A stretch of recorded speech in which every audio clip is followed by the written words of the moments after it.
Yo, dig this, man. Katt Williams, he emphasizes the power of giving. Katt Williams emphasizes the power of giving. And he emphasizes the power of giving and doing so anonymously.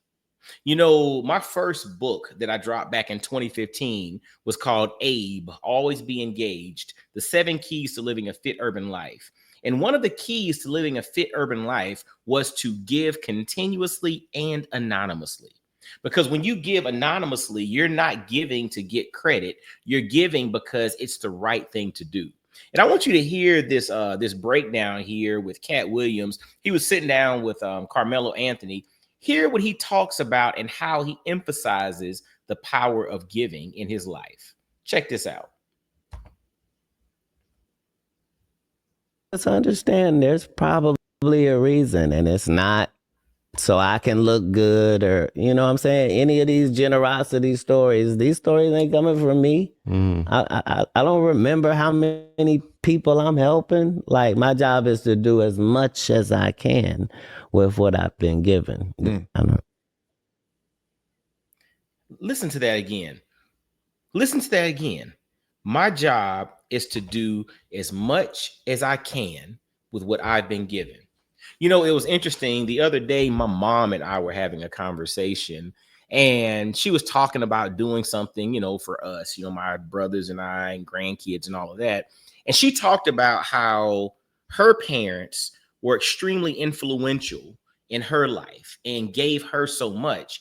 And she said, I want to give as much as I can to you all. And at the end of the day, at the point in which I can't give anymore, I can say when I had it, I gave it. And it didn't really hit me because when I start thinking about giving, there's a joy in giving. There's a joy in serving. There's a joy in doing for others, in doing so, not so that you can get honored with some lifetime achievement award or so that you can be on somebody's billboard or so that you can, you know, have a notch in your belt on what you've done for everybody. And, you know, you're collecting receipts on that. It's not about that. There is true joy in giving, right? Like, there's true joy in making somebody's life better and opening up a door for someone and creating an opportunity or a pathway for someone to reach a goal that they have or to have an experience that they didn't think was possible. Man, it is so fulfilling to be able to open those pathways up through giving. But not because you want something in return. It's because you understand how blessed you are. And these resources and the things that you have access to are not yours anyway. There's an analogy that I use all the time. I say that I'm a tube and not a vessel, right? A lot of people want to be a vessel, but the vessel, think about a cup or a bowl.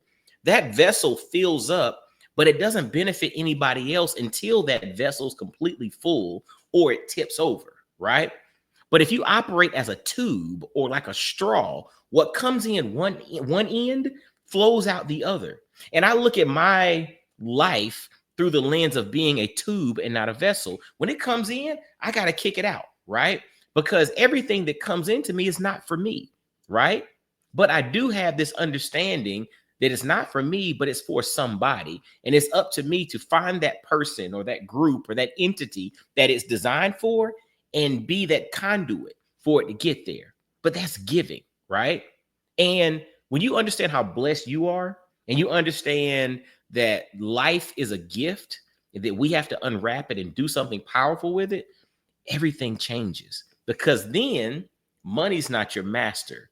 You're actually the master of the money. You're a master of the opportunities. You're a master of the resources, and you serve as the switchboard to get it to the right places. So Katt Williams, man, he dropped the gem here.